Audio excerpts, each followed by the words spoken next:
Hello food lovers, welcome to cooking world. ఈరోజు వీడియోలో chicken dum బిర్యానీని ఇంట్లోనే చాలా సింపుల్ అండ్ ఈజీగా బ్యాచిలర్స్ కూడా తయారు చేసుకునే విధంగా రెస్టారెంట్ కన్నా అదిరిపోయే టేస్ట్తో మొక్క పర్ఫెక్ట్గా ఉడికేలాగా ఎలా తయారు చేసుకోవాలో ఈ వీడియోలో అయితే చూసేద్దాం. ముందుగా ఒక గిన్నెలోకి 1/2 kg స్కిన్లెస్ చికెన్ తీసుకోవాలి. ఇప్పుడు ఇందులోకి 2 టేబుల్ స్పూన్ల సాల్ట్ వేసుకోవాలి. తర్వాత ఇందులో 1 table spoon garam masala powder వేసుకోవాలి. తర్వాత 1 టేబుల్ స్పూన్ కారం వేసుకోవాలి. కారం వేసుకున్న తర్వాత బయట మనకి చికెన్ మసాలా పౌడర్ దొరుకుతుంది కదా, ఆ చికెన్ మసాలా పౌడర్ అయితే 2 టేబుల్ స్పూన్లు వేసుకోవాలి. తర్వాత 1 టేబుల్ స్పూన్ అల్లం వెల్లుల్లి పేస్ట్ వేసి 10 రూపాయల పెరుగు ప్యాకెట్ ఉంటుంది కదా, అందులో హాఫ్ పెరుగు అంతా ఇందులోకి వేసుకోవాలి.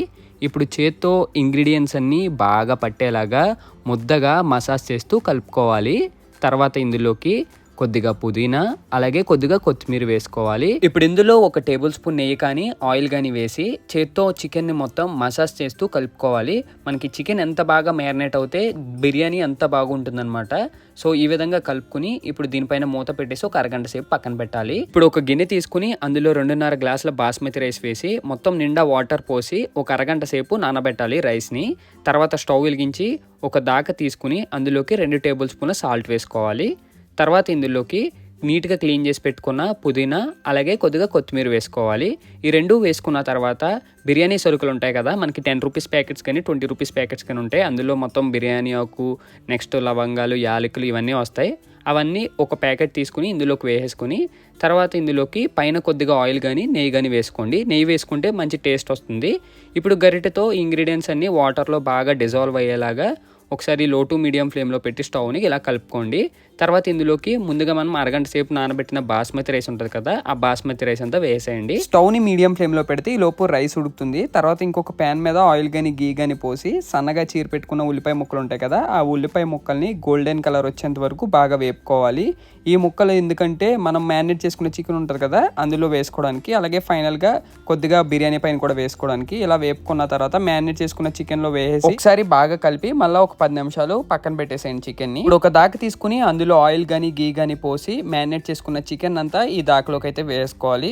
తర్వాత దీనిపైన మూత పెట్టేసి ఒక 10 నిమిషాల పాటు చికెన్ అయితే బాగా ఉడకనివ్వాలి. ఇందులో కావాలంటే సన్నగా చీర పెట్టుకున్న పచ్చిమిర్చి కూడా వేసుకోండి, మంచి ఫ్లేవర్ అయితే వస్తుంది. ఇంకొక పక్క మనం బాస్మతి రైస్ ఉడికించాం కదా, ఒక మెతుకు పట్టుకుని చూస్తే ఒక 70% వరకు ఉడికినట్టు అనిపిస్తుంది మొక్క బ్రేక్ అయ్యి. అప్పుడు ఈ రైస్ని ఇలా గరిటెతో తీసుకుని బాగా ఉడికిన చికెన్ ఉంటుంది కదా దానిపైన ఈ విధంగా రైస్ అయితే వేసేసేయండి. ఇలా రైస్ అంతా చికెన్ మీద వేసాక దీనిపైన మిగిలిన ఫ్రైడ్ ఆనియన్స్ ఉంటాయి కదా, ఫ్రైడ్ ఆనియన్స్ కూడా వేసుకోండి. ఇప్పుడు పైన కొద్దిగా చుట్టూ కొత్తిమీర అలాగే కొద్దిగా పుదీనా వేసుకోండి మంచి ఫ్లేవర్ కోసం. ఇప్పుడు దీనిపైన ఆయిల్ కానీ గీ కానీ పోసేసి దీనిపైన మూత పెట్టేసేయండి. అసలు గాలి వెళ్లకుండా లిడ్తో ఇలా క్లోజ్ చేసి స్టవ్ని లో టు మీడియం ఫ్లేమ్లో పెట్టి 10 నిమిషాలు పోయాక ఒకసారి ఓపెన్ చేసి చుట్టూ కొద్దిగా నెయ్యి వేసుకోండి. మళ్ళీ ఒకసారి మూతతో క్లోజ్ చేసి తర్వాత ఓపెన్ చేసి చూస్తే మనం గరిటెతో కింద నుండి పైకి చూస్తే చికెన్ బాగా ఉడికిందో లేదో తెలుస్తుంది అనమాట. ఇలా గరిటెతో తీసినప్పుడు వాటర్ కింద ఉందనుకోండి బిర్యానీ దమ్ అవ్వాలని అర్థం అనమాట. ఒక అరగంట సేపు పైనే పడుతుంది టైం మనకి చికెన్ దమ్ బిర్యానీ రెడీ అవ్వడానికి.